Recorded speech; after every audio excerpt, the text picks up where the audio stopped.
Oke,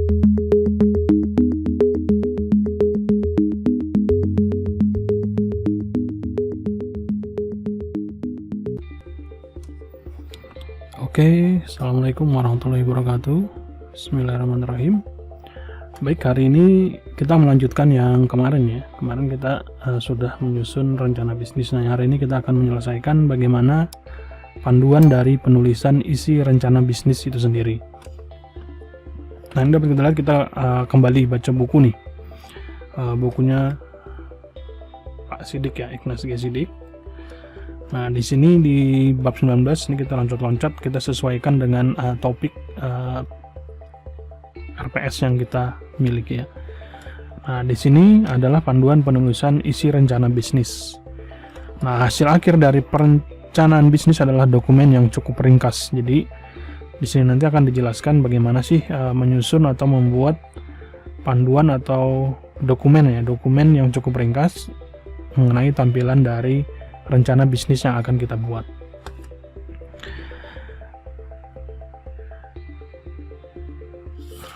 Nah, ini kita langsung. Jadi di buku ini bagian 3 ya kalau di bukunya. Nah, ini terdiri dari subbagian. Jadi di sini ada 3 bagian. Yang pertama itu pilihan dan keputusan-keputusan yang harus ditentukan. Jadi nanti kita menentukan apa saja sih hal-hal yang kita pilih dan kita putuskan. Kemudian akibat dari pilihan-pilihan tersebut apa saja. Jadi kita bikin skenario. Kan kemarin kita harus bisa mencari skenario, misalnya kalau plan A tidak berhasil, ada plan yang lain. Nah, seperti itu. Kemudian ketiga adalah ringkasan dari 1 dan 2. Nah, ini lihat skema 19. Jadi di sini nanti di antaranya ini ada pengantar, ada penyusunan strategi, kemudian ada penyusunan rencana-rencana fungsional. Nah, kemudian ini merupakan bagian dari keputusan atau pilihan-pilihan. Jadi strategi-strategi yang akan dilakukan apa itu merupakan keputusan-keputusan. Kemudian penyusunan rencana-rencana yang fungsional. Nah, kemudian akibat hasilnya, proyeksi keuangan, analisa, dan kesimpulannya. Baru nanti kita lakukan penulisan dan presentasi. Nah, jadi untuk memulai untuk membentuk sebuah dokumen, jadi kita ada idenya, kemudian kita buat analisanya lah seperti itu, kemudian kita tuliskan, baru kita presentasikan. Nah, pada C1 dan C2 ini jelaskan masing-masing di buku. Ini terdiri atas 2 topik, yaitu penentuan aspek strategi perusahaan dan detail rencana fungsional yang menerjemahkan keputusan strategi menjadi tindakan. Nah, jadi nanti di situ akan dijelaskan detail dari rencana fungsional, misalnya melakukan launching. Nah, nanti itu apa saja sih tindakan-tindakan yang dilakukan. Nah, pada bagian 2 atau C4, bagian sini ya. Ini sebagian ini merupakan hasil atau akibat dari keputusan pada topik strategi, rencana, dan fungsional yang telah kita siapkan. Nah, setiap rencana fungsional ini akan memunculkan dampak keuangan, karena nanti ada kegiatan, ada tindakan itu berhubungan dengan keuangan, yaitu biaya. Ini pertama, seluruh dampak keuangan dari setiap rencana fungsionalitas digabung untuk menjadi dasar penyusunan proyeksi keuangan, yaitu ada proyeksi laba rugi, proyeksi aliran kas, proyeksi neraca. Nah, ini kedua proyeksi keuangan tadi kemudian harus dianalisis. Kemudian yang ketiga, Anda menyusun kesimpulan dari apa yang telah Anda lakukan sejauh ini. Nah, ini adalah akibat hasil. Nah, kemudian step ketiga itu C1 adalah bagian awal dokumen rencana bisnis ya. Jadi di pengantar tuh. Nah, bagian ini biasanya terdiri dari ringkasan eksekutif, yaitu gambaran singkat mengenai rencana bisnis Anda. Jadi kalau kita bikin proposal tuh ya ada pengantarnya lah untuk apa saja sih yang menjelaskan rencana bisnis kita. Kemudian dia juga menjelaskan sekilas profil dari usaha Anda. Walaupun dalam dokumen rencana bisnis kedua tersebut diletakkan di bagian awal, penulisannya justru pada akhir penyusunan isi rencana bisnis. Nanti karena kita harus membuat keputusan-keputusan baru diringkas ya. Jadi makanya ini dilakukan terakhir kalau di buku ini. Nah, ini untuk penyusunan strategi. Strategi bisnis adalah awal dari rencana bisnis. Nah, jadi awal rencana bisnisnya apa? Nah, ini kita susun dalam sebuah penyusunan strategi bisnis. Nah, pada bagian ini Anda memikirkan jati diri bisnis yang akan direncanakan, tujuan yang ingin dicapai, dan bagaimana pencapaiannya. Jadi, di awal itu kita tentukan dulu nih, kita mau bisnis apa, ya. Kemudian tujuannya berbisnis atau menjual suatu produk itu apa. Kemudian dan bagaimana mencapai, misalnya kita kan punya misi ya, misi perusahaannya misalnya apa. Nah, itu apa visinya untuk mencapainya. Nah, ini dibahas semua ya. Nah, ini kalau dilihat skema isu-isu dalam penyusunan strategi, dia di 1A itu ada visi, misi, dan nilai tujuan. Kemudian ada, nanti dia membuat sebuah model bisnis ya. Nah, ini kalau dilihat di sini. Nanti ada strategi bersaing, ada strategi konsep produk. Nah, ini menjadi sebuah kesatuan yang membentuk sebuah model bisnis ya. Nah, ini kalau C2 ini terdiri atas 5 bab ya, menjadi visi misi perusahaan, kemudian ada pilihan strategi bersaingnya, kemudian ada, ini kalau kalian lihat bab 2, bab 22, 24 ini itu adalah bab dari bukunya ini sendiri, karena nanti kalau yang saya baca ini bukunya itu kayak loncat-loncat. Kalau kita mau melihat visi dan misi perusahaan itu ada di bab yang lain sendiri. Kemudian bab 26 itu tim inti. Nah, strategi bisnis ini mencakup setidaknya ada 2 hal. Yang pertama itu menetapkan tujuan jangka panjang yang diinginkan. Kemudian yang kedua adalah menentukan pola mengenai bagaimana bisnis yang bersangkutan berupaya mencapai tujuan yang diinginkan di tengah lingkungan yang selalu berubah. Nah, jadi yang pertama strategi bisnisnya dia menetapkan tujuan jangka panjangnya apa sih. Misalnya menjadi distributor pertama atau yang terbesar di Palangkaraya pada tahun misalnya 2030 misalnya, seperti itu kita ada rencana jangka panjang. Kemudian menentukan bagaimana bisnis bersangkutan berupaya mencapai tujuan tersebut. Jadi apa saja upaya yang dilakukan supaya visi atau tujuan kita tadi yang di awal itu berhasil. Nah, seperti yang bisa dilihat dalam bagian yang dibatasi oleh bentuk segitiga ada pada skema 19.2 yang di atasnya. Yang pertama ini strategi ya, yaitu terdiri dari 3 isu penting. Yang pertama adalah visi, misi, dan nilai. Nah, ini 1A. Kemudian ada strategi konsep produk yang menentukan apa yang Anda tawarkan. Jadi di sini kalau isi visi, misi, dan nilai ini kan kita menentukan apa sih visi dari usahanya, misinya apa, dan nilainya bagaimana. Kemudian strategi konsep produk yang menentukan apa yang Anda tawar. Jadi kita ada produknya. Jadi strategi konsep produk itu ada yang kita jual, ada yang kita tawarkan lah, seperti itu. Karena kan nggak mungkin kita melakukan bisnis tidak ada sesuatu hal, barang atau jasa yang tidak ditawarkan, pasti ada. Kemudian yang ketiga adalah strategi bersaing atau 1C ya, yaitu bagaimana bisnis Anda akan menghadapi pesaing dan calon pesaing guna meraih posisi yang Anda inginkan. Nah, ini adalah strategi-strategi yang kita lakukan bagaimana caranya berinovasi agar kita tetap bisa bersaing dengan calon pesaing-pesaing yang lain. Nah, ini sebaiknya Anda memikirkan masalah strategi ini secara mendalam karena ketiga isu strategi tersebut harus selaras, yaitu saling berhubungan. Nah, itu ya. Hal-hal yang telah Anda siapkan dalam bagian B atau analisis medan bisnis dan tarik bisnis akan sangat membantu Anda dalam perumusan ini. Nah, kemudian bila tim inti atau pada yang ini ya digambar sudah mulai terbentuk, akan sangat membantu jika Anda melibatkan mereka dalam perumusan strategi hingga memberikan kelengkapan perspektif. Nah, jadi diharapkan kalau misalnya kita punya bisnis itu, kemudian ada timnya, itu tidak hanya dari kita sendiri.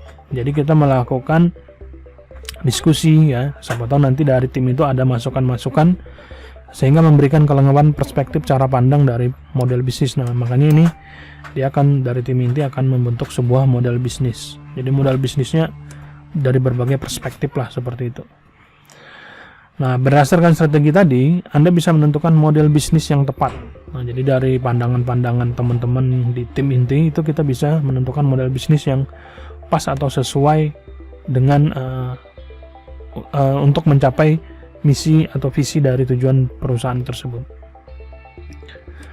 Nah, kemudian di bagian C3 ya, kita masuk ke C3 adalah penyusunan rencana fungsional. Nah, di bagian ini dia membahas yang ada rencana produk, kemudian rencana pemasaran, kemudian ada rencana distribusi, ada rencana penjualan, kemudian manufaktur, kemudian membahas tentang juga rencana organisasi dan manajemen yang bagaimana, kemudian rencana praoperasinya, jadi persiapan sebelum melakukan proses produksi ya, seperti itu. Kemudian rencana keuangannya, nah ini harus sesuai juga, kemudian dan rencana eksekusi, jadi rencana pada saat penjalanan usahanya nanti. Nah, ini seperti terlihat di skema 19.3 ya kalau di belakang nanti. Ini 19.3 ini. Nah, ini ya, model bisnis. Nanti dia membentuk sebuah model bisnis ya. Nah, ini semua rencana fungsionalitas mengacu pada model bisnis yang sudah ditentukan sebelumnya. Jika telah menyusun rencana fungsionalitas ternyata ada tidak ketepatan dalam model bisnis tersebut perlu dimodifikasi. Jadi tetap bisa dinamis ya, berubah. Saran-saran untuk penulisan rencana fungsionalitas akan dibahas pada bab akhir. Nah, di bawahnya ada skema 19.3, ada garis dengan panah yang berujung ganda. Nah, ada ganda itu. Panah ini menunjukkan bahwa semua rencana fungsionalitas adalah saling berhubungan satu dengan yang lain. Jadi di setiap rencana ini dia saling berhubungan ya.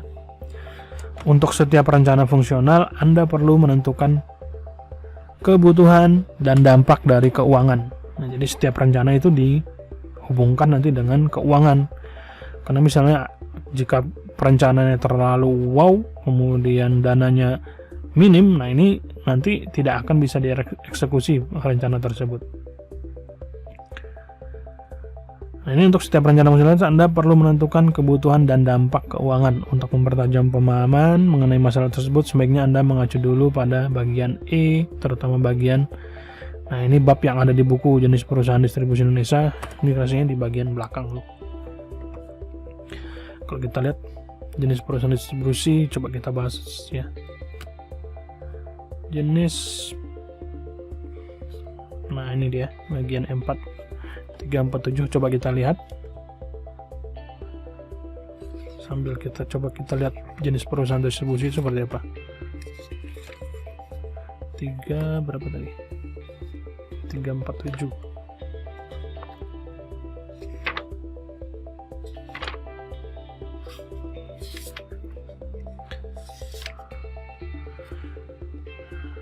Nah ini ya, kalau kita lihat, jadi kalau kegiatan pendistribusian, jadi misalnya kalian ingin di bidang usaha distribusi, ini ada beberapa penggolongan perusahaan distribusi. Yang pertama itu menurut kegiatan ya. Jadi dari kegiatannya ada 3 golongan dasar perusahaan distribusi yang umum di Indonesia. Ada perusahaan distributor, ada yang pedagang grosir, dan pengecer akhir. Jadi dia dalam mendistribusikan barangnya itu ada 3 kegiatan. Yang pertama ada distributor, kemudian ada grosirnya, kemudian ada pengecer akhir. Kemudian menurut model bisnis dan pola pengelolaannya, ketiganya dapat dipecah lagi berdasarkan bentuk model bisnis ya. Ada yang perusahaan dengan model bisnis yang konvensional, kemudian ada yang berbisnis bentuk modern ya. Kalau modern kan pakai kayak e-commerce ya ini kalau di sini. Menurut pola operasional terkait teknologi maya dengan berkembang teknologi dan aplikasi bisnis, maka semua jenis yang disebutkan di atas dapat dipecah menjadi sedikitnya 3 golongan. Ada yang bisnis terdistribusi murni secara konvensional, ini penjualan melalui pertemuan fisik ya, surat menyurat atau telepon. Jadi model bisnisnya ini dia menggunakan konvensional, misalnya dengan email atau melalui surat menyurat atau WA yang kalau sekarang, atau telepon. Kemudian ada bisnis distribusi murni melalui sarana digital. Ini semua transaksi ditangani melalui internet dan email. Jadi kalau kita mau beli barang, mau proses barang, mau tracking barang, itu semua lewat digital ya. Contohnya kayak ini e-commerce yang ada kayak Tokopedia, Bukalapak, nah misalnya JDID, Alibaba, nah itu semua program secara digital. Kemudian ada yang gabungan dari kedua bentuk di atas, distribusi secara konvensional dan secara digital berjalan bersama-sama. Misalnya nih, kalau yang ini mungkin kalian misalnya menjadi reseller. Nah, jadi reseller kalian beli barangnya lewat online, misalnya seperti itu. Contohnya kan kalau e-commerce yang B2B, business to business, itu contohnya Alibaba. Kalau di Alibaba itu kan kalau kalian mau beli yang satuan di AliExpress misalnya. Nah, kalau Alibaba itu khusus untuk distributor besar. Jadi kalian bisa dapatkan harga yang murah dari pabrik kan, tapi dengan ada MOQ-nya, kalau nggak salah minimal of quantity. Jadi misalnya kalau kalian beli, misalkan ibaratnya apa ya, kalau yang saya pernah tahu itu misalnya kita beli speaker Bluetooth misalnya. Kalau dijual di pasaran mungkin harganya misalnya 100.000, tapi kalau kalian itu kalau satuan ya. Tapi kalau kalian mengambil langsung dari pabriknya itu lewat Alibaba bisa misalnya minimum kuantitinya misalnya 1000 pitch. Jadi 1000 keping kalian belinya. Nah, itu harganya bisa lebih murah. Mungkin dari 100.000 itu harganya cuma 25.000 dan lain. Tapi ada minimal quantity karena kita ngambil langsung dari perusahaan. Baru kita jual. Nah, ini bisa jual secara offline. Nah, itu yang ini ya, bisa penggabungan. Nah, ini contoh jenis ini apa namanya, jenis perusahaan distribusi. Nah, kemudian di situ juga akan mengestimasi penjualan tahun pertama. Jadi ada estimasi atau simulasi lah di tahun pertama itu bagaimana. Kemudian memahami biaya. Jadi ini semuanya terhubung ya. Kemudian yang keempat adalah penyusunan proyeksi, analisis, dan kesimpulan. Nah, bagian ini menyajikan proyeksi keuangan, analisis keuangan, dan kesimpulan. Semua berdasarkan rencana fungsionalitas yang telah diputuskan pada tahap C3 yang ini. Nah, ini terdiri dari 6 langkah. Langkah pertama ada proyeksi lugiraba. Kemudian proyeksi arus kas, ada proyeksi neraca. Nah, ini merupakan rencana fungsional ya. Kemudian yang keempat ada analisis keuangan, ada analisis non keuangan, baru kita ambil kesimpulan. Nah, ini Anda perlu menyusun proyeksi keuangan yang terdiri atas proyeksi laba dan rugi, kemudian proyeksi aliran kas, dan proyeksi neraca. Nah, bagi Anda yang memerlukan pengetahuan tambahan atau penyegaran dalam konsep keuangan ini, Anda baiknya melihat di buku ini ada dibahas ya. Tentang bagaimana memahami biaya, kemudian laba rugi, neraca, aliran kas, resiko, dan penanganan. Nanti akan saya bahas di bab di pertemuan berikutnya ya, untuk masing-masing yang ini tadi, supaya kita fokus di apa aja sih isi dari dokumen rencana bisnis. Kemudian proyeksi keuangan tersebut kemudian Anda analisis untuk melakukan analisis keuangan dasar. Jadi karena dia masih tahap awal ya.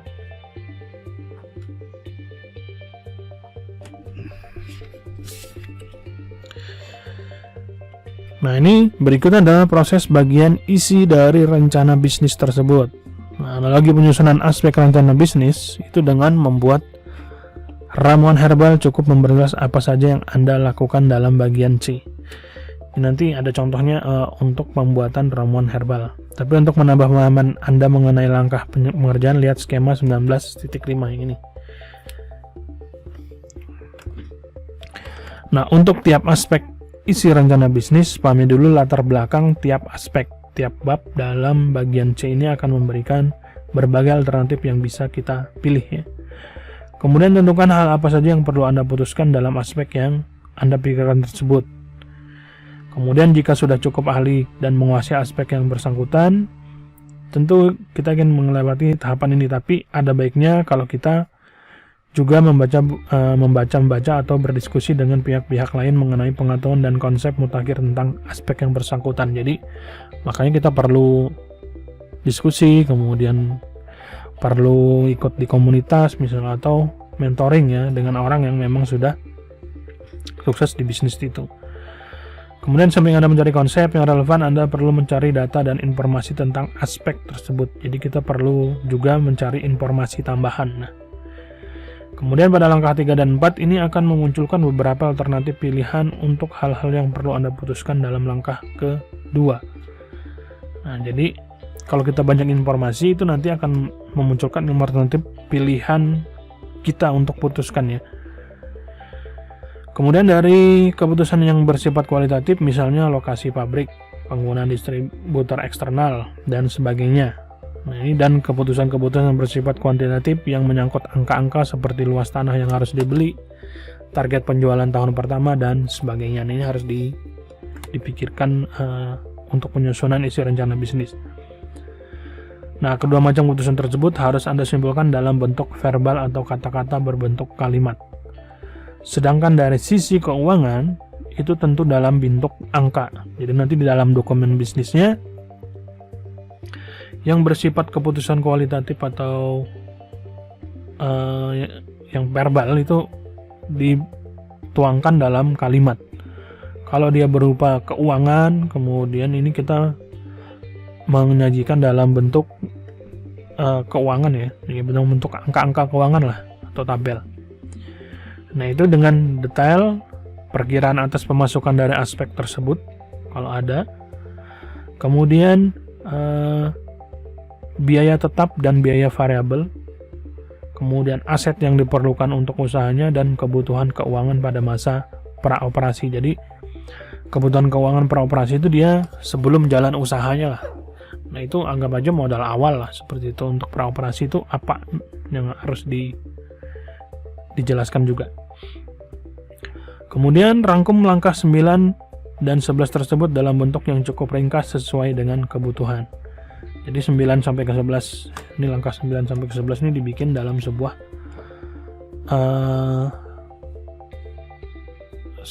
kesimpulan yang ringkas dan lengkap lah, seperti itu.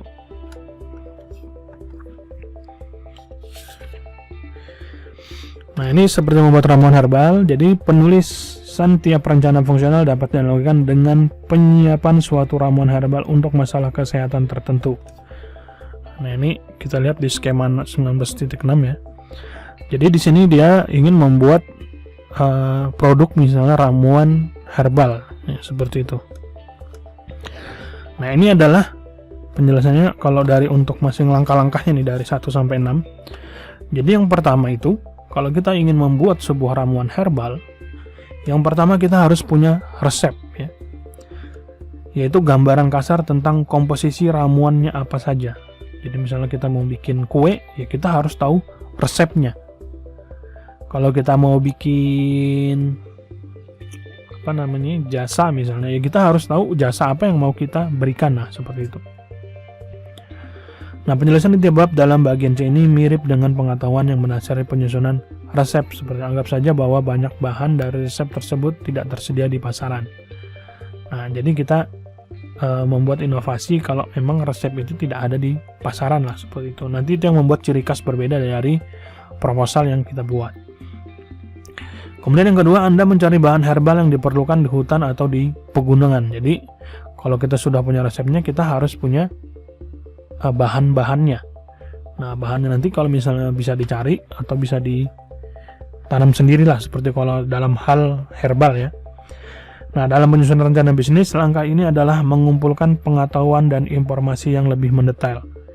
Nah, langkah ini adalah kita mencari informasi di mana yang ada terdapat herbalnya, kemudian pengetahuan jenis-jenis herbalnya apa saja.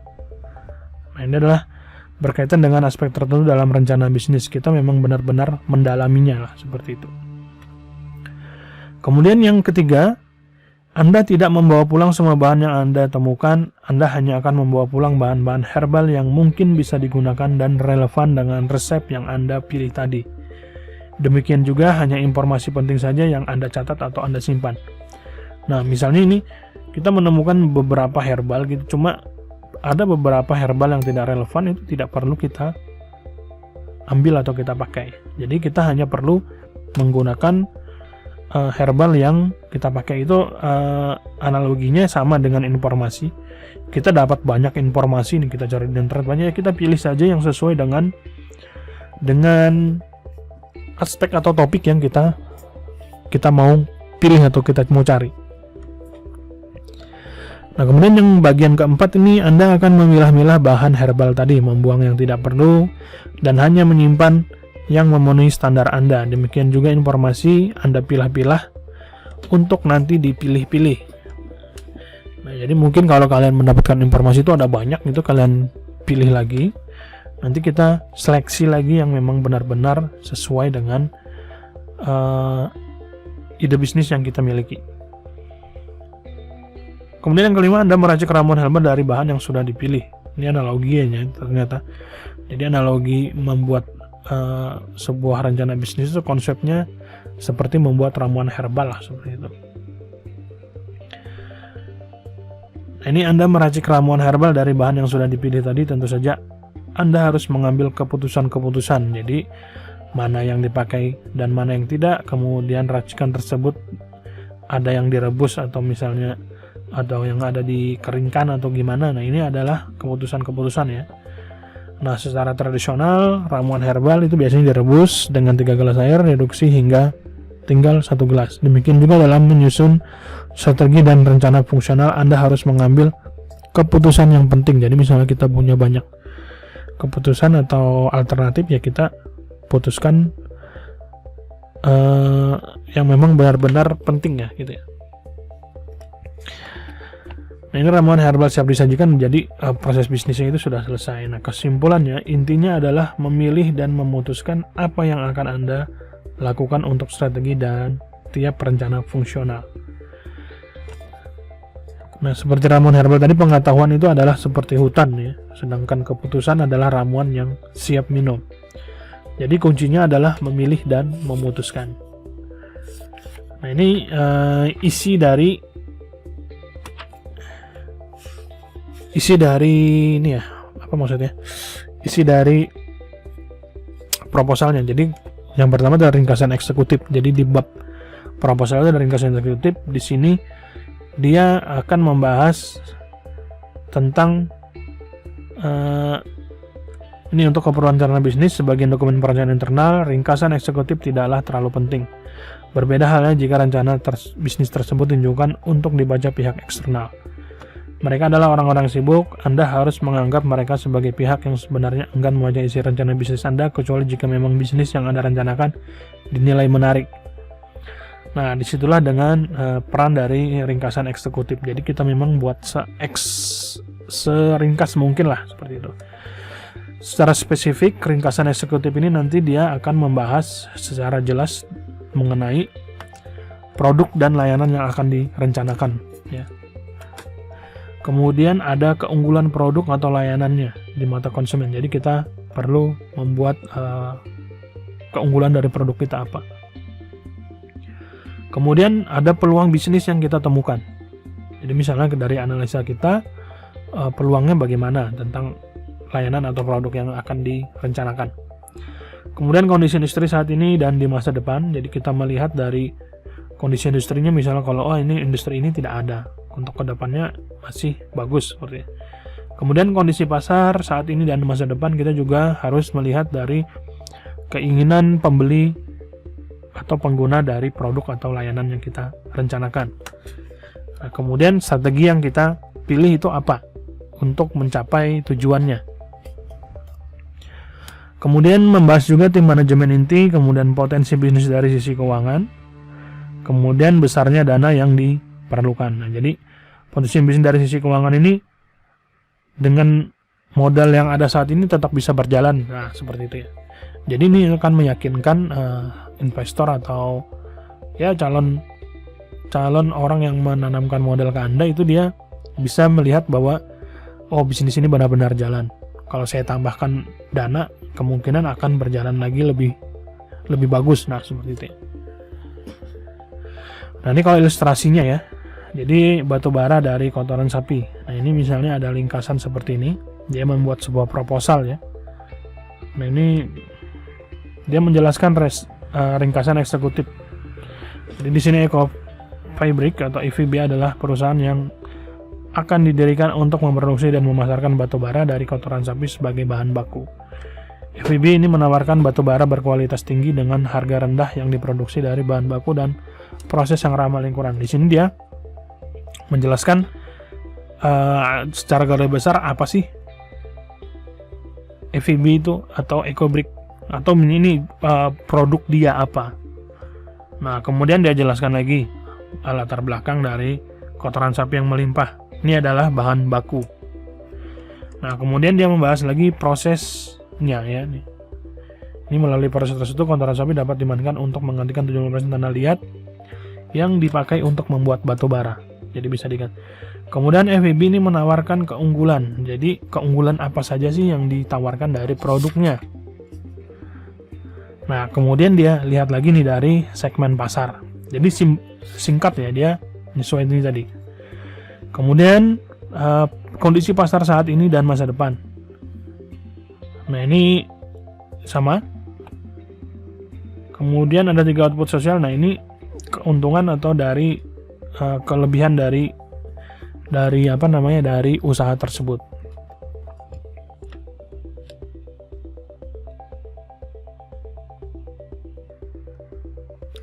Oke, berikutnya kita bisa lihat juga nih ada ilustrasi untuk karet busa berbahan sabut kelapa. PT Coco Heva Natural Indonesia. Jadi di sini ringkasan eksekutifnya. Dia menjelaskan ide bisnis ini diawali kesadaran adanya peluang sangat besar dari serat kelapa. Mungkin kalau kita melihat itu serat kelapa itu kan kadang dibuang-buang. Nah, ini adalah peluang ya untuk bahan baku. Kemudian karena dia tidak berguna, kadang dibuang gitu saja. Nah, ini bisa dimanfaatkan untuk sesuatu hal yang lebih berguna. Nah, jadi ini sama ya. Dia menjelaskan ide bisnisnya, kemudian secara singkat tentang perusahaan dia. Kemudian ini kegunaannya apa saja, manfaatnya. Nah, kemudian dia akan menjelaskan potensi pasar saat ini dan ke depan. Nah, ini kemudian dia akan ini kan ke depan tahun saya akan mengembangkan lembaran serat. Dia menjelaskan tentang apa sih yang akan langkah-langkah pencapaian visi mereka itu. Nah, kemudian yang berikutnya isinya adalah sekilas profil perusahaan. Jadi pada bagian ini Anda memberikan penjelasan secara singkat. Jadi pertama tadi kita lihat eksekutifnya, rencana eksekutif itu dia kayak keseluruhan ya. Tadi kan kalau dilihat itu ya ditulis di akhir saja nih, yang di akhir. Baik, berikutnya adalah sekilas profil dari perusahaan. Nah, jadi di sini dia akan membahas atau menerangkan dari profil dari perusahaannya. Nah, ini kalau yang dilihat dari profil perusahaan itu dari tahap bisnis, kemudian tujuan yang ingin dicapai, kemudian jenis operasi bisnisnya, dia berupa pabrik atau pengecer atau penyedia layanan. Kemudian pasar yang akan dilayanin. Nah, jadi kita sudah meriset dulu pasar-pasar atau pangsa pasar yang ingin ditargetkan untuk penjualannya nantinya. Kemudian produk atau layanan yang disediakan. Jadi jasa atau produk apa yang dijual atau diberikan oleh perusahaan tersebut. Kemudian alasan mengapa calon pelanggan memilih menggunakan produk. Nah, ini lebih ke analisis ya, jadi keunggulan dari produk kita tersebut apa.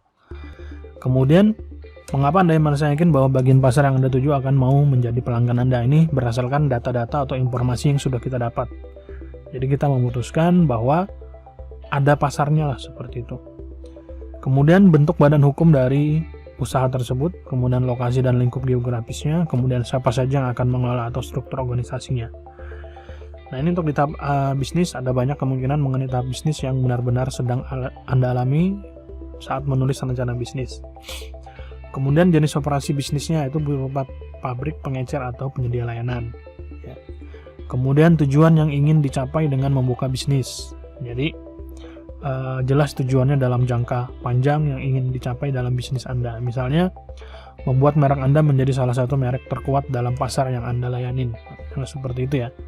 Jadi ada banyak tujuan itu tergantung dari masing-masing pelaku bisnis tersebut.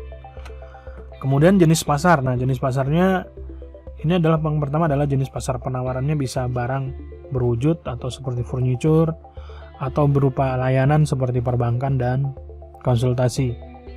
Ini keduanya berdasarkan jenis pembeli, bisa perorangan atau keluarga. Jadi bisa dilihat dari jenis transaksinya ya, atau jenis penawarannya. Kemudian bisa juga dilihat dari jenis pembelinya, yang beli itu siapa, perorangan kah atau keluarga. Misalnya kalau kita pabrik, nanti yang beli itu pengecer atau distributor kah, atau memang langsung ke end user. Jadi bisa kalian bikin produk kemudian langsung menjadi distributornya, langsung ke end user. Bisa juga kalian membuat sebuah produk itu hanya khusus di, nanti ada agen distributornya, kita jual ke situ, baru end user belinya ke situ. Nah itu nanti akan berbeda. Kemudian segmen pasar yang dilayanin. Nah ini secara singkat berikan jabaran segmen atau beberapa segmen yang Anda tuju. Ceritakan siapa mereka, apa yang masih mereka butuhkan, dan mengapa mereka akan tertarik. Nah itu harus dijelaskan di dalam dokumen bisnisnya. Kemudian insight atau pencerahan tentang apa yang dibutuhkan pasar sasaran Anda. Jadi kita itu membuat sebuah analisis bahwa produk kita ini adalah yang dibutuhkan oleh pasar ya, atau disebut dengan wawasan pelanggan. Jangan menggunakan terjemahan tersebut. Customer insight lebih tepat dialihkan sebagai pemahaman yang mendalam secara tiba-tiba. Nah, jadi intinya itu tentang apa yang dibutuhkan pasar sasaran Anda. Jadi kita tuh mensuplai atau memberikan produk atau layanan itu yang sesuai dengan yang pasar inginkan. Kemudian produk atau layanan yang akan ditawarkan. Ini bagian ini menjelaskan tentang produk atau layanan apa yang Anda tawarkan. Kemudian mengapa calon pelanggan, ini lebih ke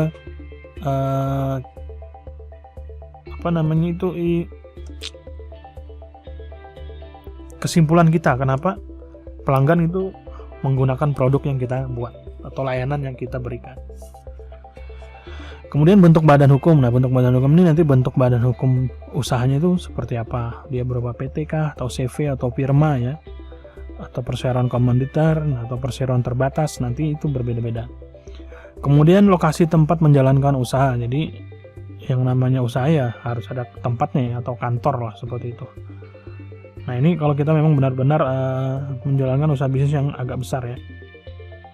Kemudian lingkup geografis pemasaran, ini adalah target lingkungan atau daerah-daerah pemasaran yang akan kalian targetkan itu di mana. Misalnya walaupun kantor pusat dan pabriknya ada di kota X, provinsi Y, misalnya kalian pabriknya di Kalimantan, tapi kalian mau jualnya misalnya di Jawa, di Sulawesi, dan di kota-kota lain. Nah itu seperti itu dijelaskan juga ruang lingkup dari geografis pemasaran. Kemudian siapa saja yang akan mengelola bagian ini. Terpenting adalah di samping produk itu adalah ibaratnya kayak struktur organisasi lah, siapa yang tim pendirinya, siapa yang tim-tim marketing dan lainnya, susunan organisasinya itu apa saja dijelaskan. Nah kemudian bagian C ini ada strategi ya. Nah ini visi dan misi perusahaan. Jadi tiap perusahaan adalah unik, jadi berbeda-beda setiap perusahaan. Berbeda dengan pendekatan menekankan kesamaan, pendekatan realistis adalah dengan menekankan perbedaan. Nah contohnya penerbangan, sama-sama penerbangan ya. Dia ada yang dua perusahaan dalam satu bisnis yang sama tidak pernah sama, mereka pasti berbeda. Ini kita lihat saja ya.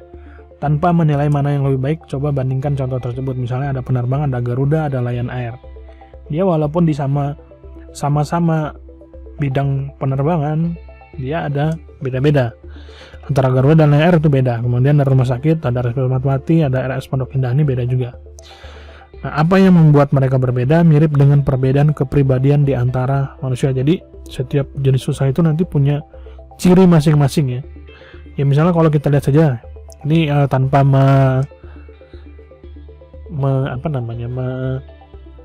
memojokkan salah satu pihak manapun, misalnya kayak Garuda dan Lion Air itu kan terlihat dari perbedaan layanan ya, dan perbedaan harga ya. Kalau Garuda dan Lion Air itu kan harganya ya lumayan jauh, harganya lebih mahal di Garuda.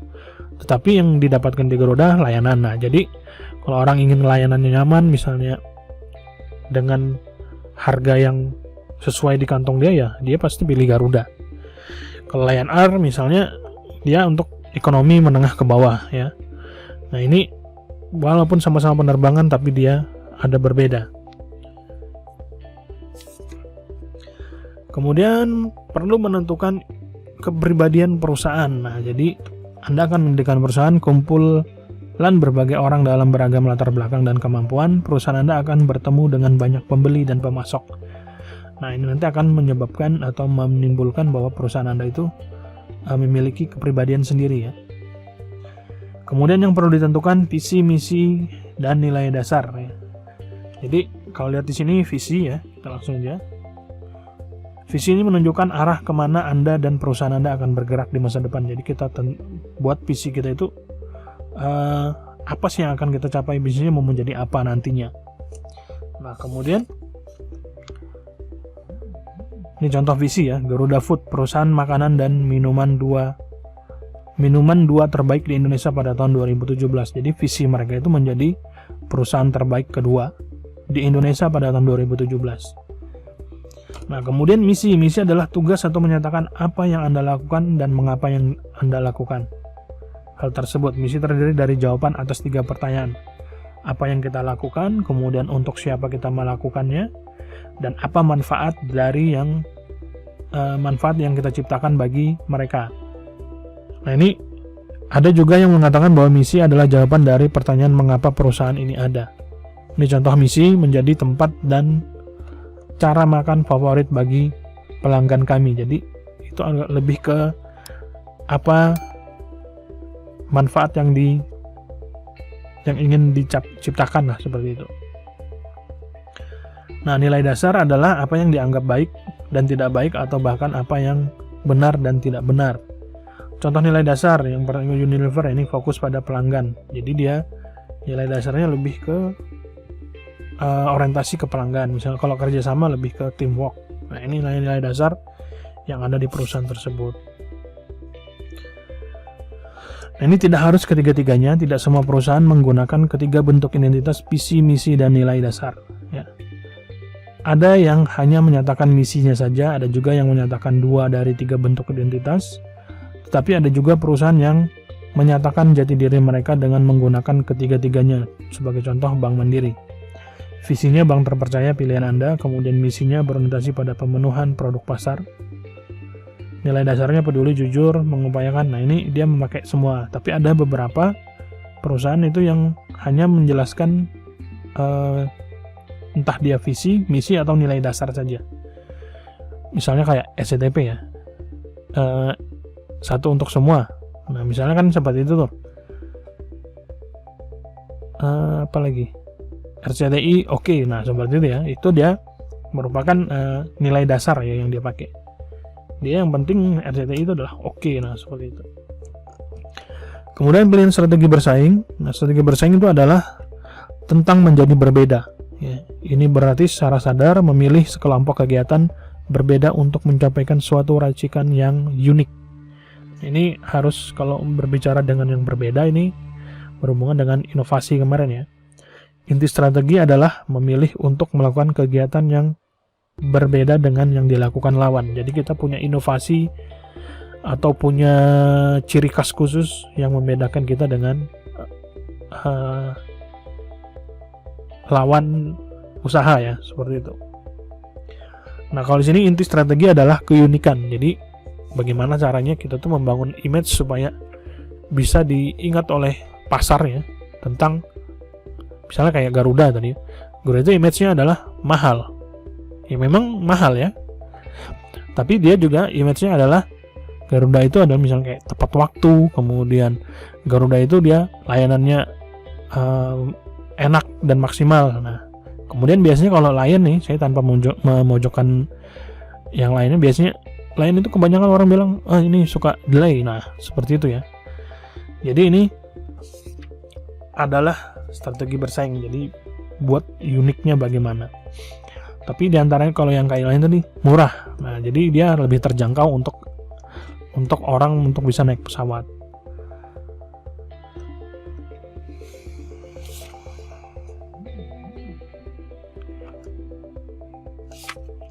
Nah, ini untuk menyusun sebuah strategi, dia ada banyak, ada strategi generik. Kemudian ada strategi generik Porter baru. Porter juga menemukan bahwa Porter nih bapaknya tadi ya, Michael Porter.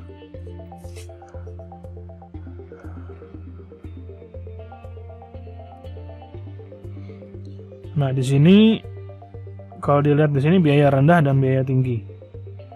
Kemudian ada yang biaya rendah, kemudian strateginya oke atau bisa. Tapi di sini biaya rendah itu kita perlu hati-hati ya. Tapi kalau biayanya tinggi itu biasanya barangnya bagus. Biaya rendah itu bisa barangnya oke, bisa bagus atau tidak gitu. Karena biasanya kan kalau produk itu ada harga, ada rupa lah seperti itu. Kemudian strategi kinerja terbaru pilihan B hanya dapat Anda lakukan jika Anda bisa menata rantai nilai Anda sehingga mencapai kualitas baik atau bagus dengan biaya rendah. Nah, ini jadi perlu ada yang namanya riset ya. Jadi supaya membuat yang namanya prinsip ekonomi itu model sekecil-kecilnya, keuntungan yang maksimal ya. Model kecil-kecilnya dan keuntungan yang sebesar-besarnya. Kita juga bisa menggunakan itu untuk modal ini kalau lihat dari sini biaya yang seminim-minimnya tapi kualitasnya yang semaksimalnya. Nah, ini bisa digunakan. Kemudian ada juga menggunakan analisis SWOT ya. Nah, jadi SWOT ini ada strength, weakness, kemudian threat, dan opportunity. Nah, ini biasanya kebanyakan kalau orang menganalisis strategi itu ya dia pakai SWOT. Jadi dia akan melihat apa kekuatan dari perusahaannya sendiri, kemudian kelemahannya apa, kemudian peluangnya di pasar itu bagaimana, atau peluang dia melakukan menjalankan perusahaan itu, kemudian ancaman yang ada itu apa. Nah, nanti itu akan terlihat sebuah strategi yang dipakai. Kemudian strategi konsep atau produk layanan. Ini banyak rencana bisnis ini memperlakukan produk atau layanan yang ditawarkan sebagai bagian dari bauran pemasaran atau marketing mix yang terdiri dari 4P, ada produk, place, price, and promotion. Nah, buku ini menggunakan pendekatan yang berbeda. Pertama, produk yang dibahas dalam bagian rencana pemasaran lebih bersifat polesan akhir. Jadi kalau di 4P itu kan dia produk pertama ya. Tapi kalau di buku ini dia produk itu dia polesan akhir ya. Karena pemasaran itu tidak bisa bekerja lebih jauh lebih dari itu. Produk harus disiapkan secara bersama-sama oleh berbagai fungsi dalam perusahaan, mulai dari fungsi penelitian, pengembangan, produk manufakturing hingga fungsi pembelian. Nah, jadi makanya produk itu yang di akhir ya.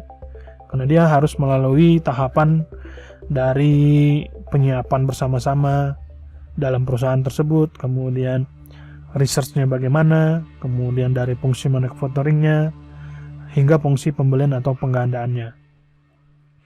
Nah, kedua titik terpenting pada kekuatan produk atau layanan ada yang akan menjadi dasar kegiatan bisnis Anda justru terletak pada tahapan penentuan konsep produk yang bersangkutan. Nah, ini bahkan sebelum fungsi pengembangan produk bisa menetapkan ciri-ciri akhir prototipe produk. Bila konsep produk atau layanan sudah salah, yaitu dalam pengertian sudah kalah sebelum mendaftar ikut pertandingan, ibaratnya produk kita ini tidak lebih bagus atau tidak berbeda dengan yang sudah ada, itu dia akan kalah dalam pertarungan lah, seperti istilahnya. Jadi usahakan produknya adalah unik. Nah, ini ya, kuncinya adalah berbeda kalau dalam konsep produk. Nah, kunci keberhasilan suatu perusahaan adalah kesesuaian antara apa yang ditawarkan dengan pembeli yang menyukainya, melebihi apa yang ditawarkan para pesaing. Jadi kita itu memberikan layanan atau produk itu yang lebih baik atau lebih unik atau yang ya lebih disukai lah oleh pembeli. Dalam bahasa tidak sehari-hari, hal itu disebut dengan differentiation ya. Tetapi artinya sungguhnya tidak lebih dari pembeda. Jadi kita punya produk yang unik. Nah, artinya yang lebih tepat lagi adalah apa yang bisa dibuat berbeda supaya laris. Nah, misalnya kalian punya sama-sama nih keripik singkong misalnya. Yang ada misalnya keripik singkong cuma rasanya pedas misalnya sama asin. Nah, kalian buat misalnya keripik singkong rasa coklat, keripik singkong rasa strawberry. Nah, itu di mix dan membuat pembeda, mungkin akan ada penyukanya. Nah, seperti itu dia akan unik ya.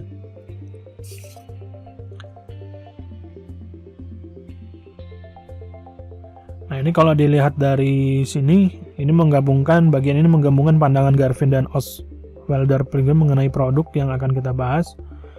Ini tiap orang akan mempunyai penekanan yang berbeda dengan orang lain mengenai kualitas yang penting. Misalnya kontras antara Hotel Ritz-Carlton dan Hotel Amaris yang sudah kita bahas sebelumnya.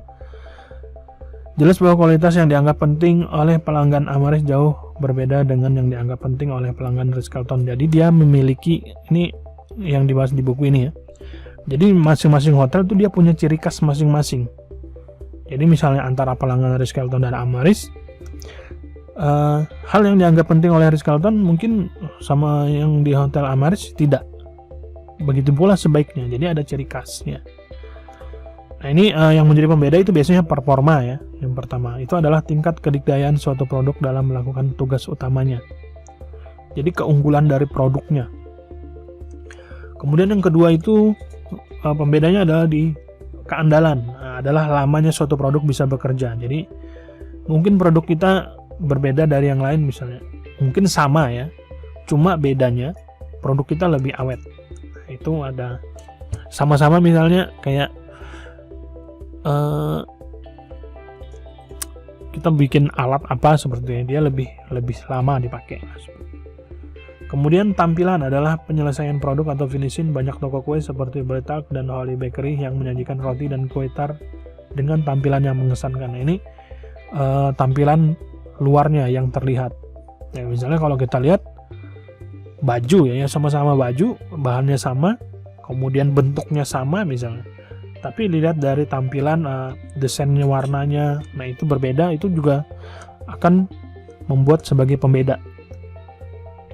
Kemudian keawetan atau durability, ini contohnya pemanas air tenaga surya yang menekankan bahwa produk mereka dapat beroperasi dalam waktu yang lama dan bebas dari gangguan. Nah ini bisa juga dijadikan sebagai sisi pembeda dari keawetan. Kemudian fitur ini apa yang diberikan oleh produk atau layanan yang kita berikan.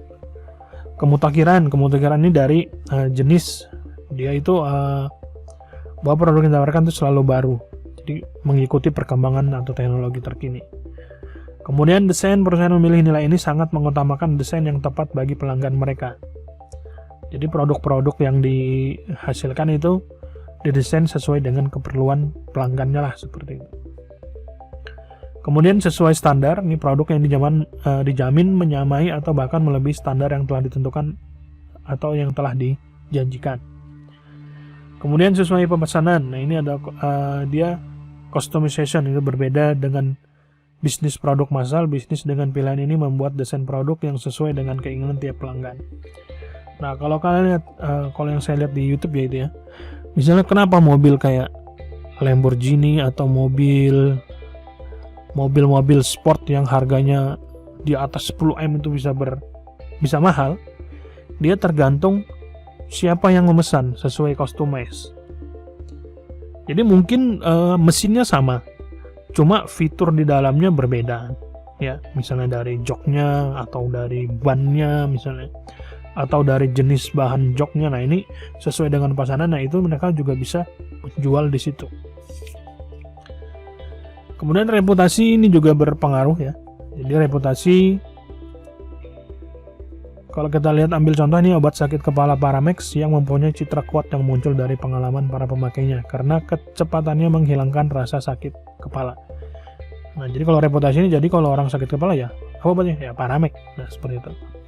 Merek atau status nih, hampir semua jenis produk Anda bisa memilih penekanan pada sisi ini sebagai pembeda. Tentu saja merek yang bersangkutan memerlukan investasi yang besar dalam menciptakan kekuatan ya. Karena kalau untuk merek dan status ini dia dibangunnya tidak sebentar. Ya. Kalau misalnya orang kan sudah tahu Blue Band itu cara dia membrandkan produknya itu ya banyak ya. Dia dari iklan, kemudian dari event-event. Nah, misalnya kayak Blue Band dan kapal api ini kan terkenal. Kemudian mudah diakses ini juga berarti mudah diperoleh. Jadi barang kita itu atau layanan kita itu bisa diperoleh oleh pelanggan dengan tidak susah lah untuk mengaksesnya. Kemudian kenyamanan dan kemudahan pemakaian. Nah ini juga cara penggunaannya yang mudah atau cara layanannya yang baik. Nah seperti itu. Kemudian pengurangan risiko, banyak calon pembeli ragu-ragu untuk membeli alat-alat rumah tangga elektrik atau elektronik karena berisiko cepat rusak dan sebagainya. Nah, ini kita bisa membuat pembeda di sini misalnya. Nah, ini kan memberikan garansi pernah jual selama setahun dan menyediakan suku cadang. Nah, misalnya kayak lampu LED ya, saya lihat lampu LED Philips itu kan dia dengan garansi sampai berapa ribu jam gitu. Nah, itu dia memberikan pembeda untuk pengurangan risiko. Kemudian Anda tinggal pakai, semuanya yang lain serahkan pada kami. Nah, ini juga bisa menjadi pembeda. Kemudian mudah perannya perawatan, ini juga bisa. Kemudian penghematan atau pengurangan biaya, misalnya sama-sama produk lampu yang produk kita lebih hemat.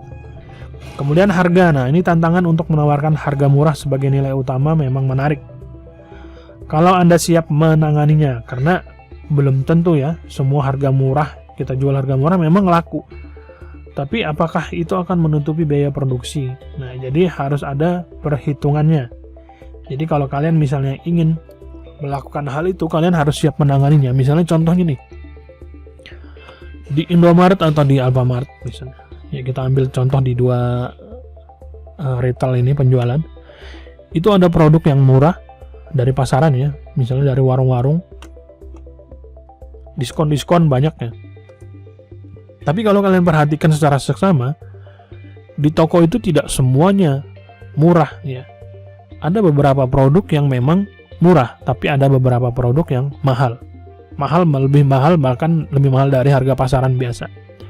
Nah, itu adalah strategi mereka, adalah sebagian ada yang didiskon, sebagian ada yang dinaikkan. Jadi sebenarnya itu strategi untuk menarik pelanggan saja. Ya, menarik pelanggan, dia sekedar pemantik lah orang agar belanja dulu. Nanti kalau dia lihat yang lain, benda yang diinginkan, dia akan pasti beli walaupun harganya terkadang itu lebih mahal dari pasaran di luar. Nah, ini dia akan mendapatkan dari keuntungannya. Ya sebenarnya dia nggak rugi. Dia memang rugi di diskonan yang di salah satu benda, barang yang lain dia mahalkan. Jadi otomatis ya tetap untung lah seperti. Nah, itu adalah strategi yang dijalankan mereka. Ini untuk harga ya.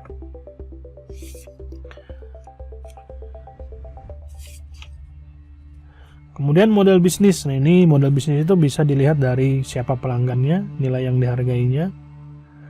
Kemudian bagaimana kita mendapatkan keuntungan dari bisnis kita. Nah, ini kalau model bisnis, segmen pasar yang dipilih ada pasar massal atau mass market ya. Kemudian ada pasar ceruk atau niche market, ada pasar beberapa segmen, kemudian pasar beragam.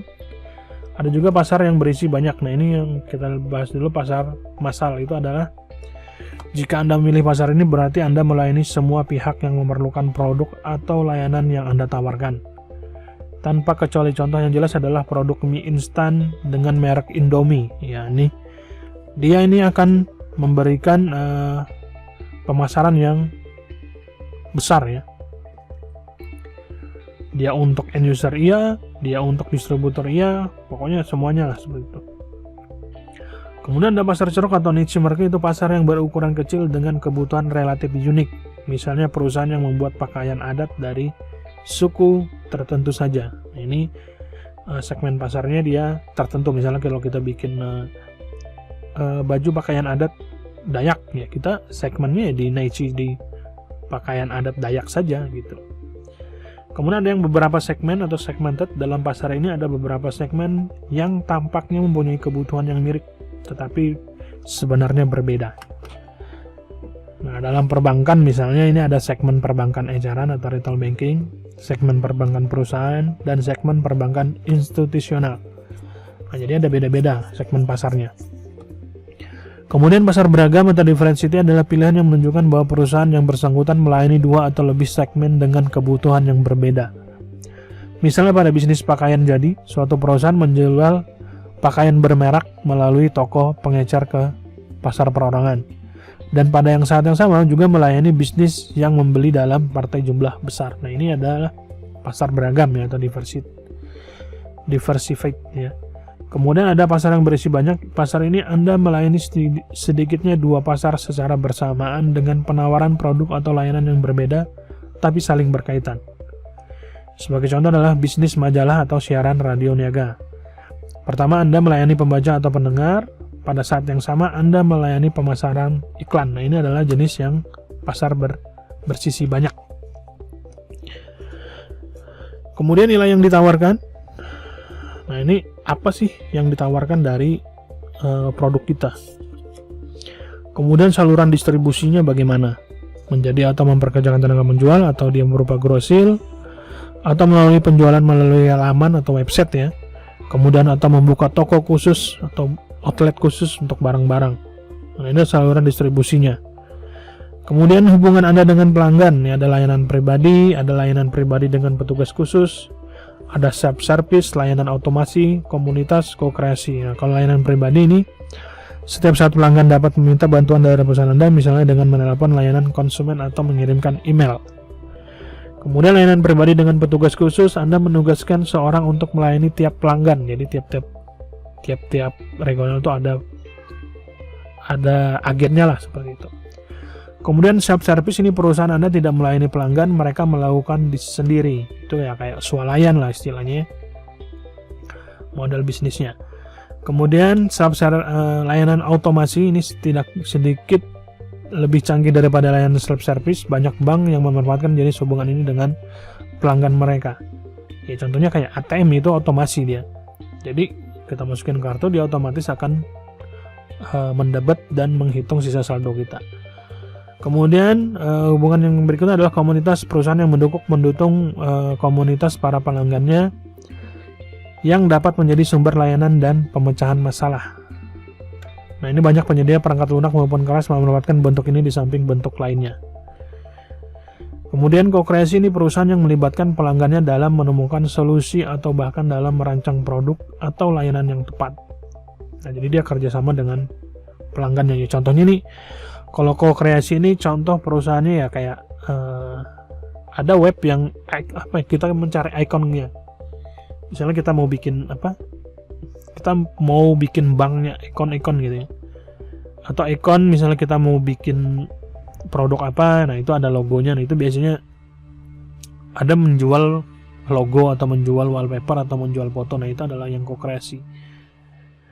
Kemudian model pemasukan uangnya. Nah, ini menjual barang berwujud kah, atau harga berdasarkan pemakaian, atau harga berdasarkan langganan atau sewa beli. Nah, ini kalau menjual barang berwujud ya dia beli barang dapat untung. Nah, seperti itu. Kemudian ada harga berdasar pemakaian. Ini kayak sistem sewa ya.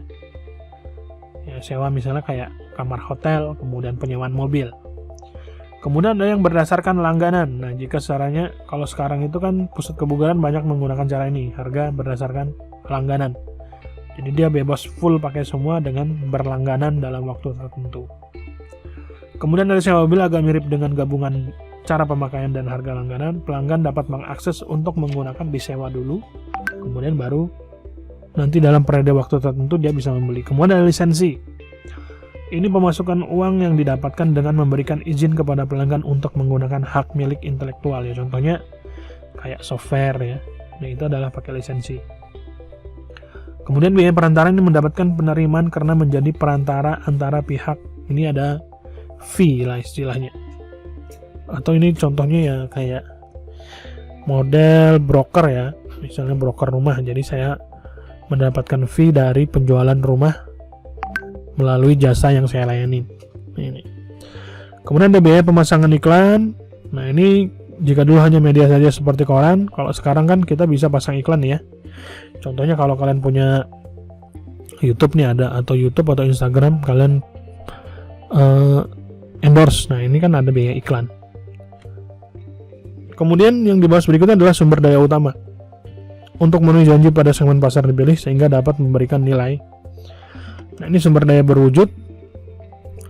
Ini mencakup semua aktiva berwujud, ya, termasuk mesin, kemudian peralatan yang kita pakai untuk di perusahaan itu. Kemudian sumber daya intelektualnya itu ya orang-orang dalamnya ya, merek, paten, hak cipta, jaringan rekan, database pelanggan. Nah, ini adalah sumber daya intelektual.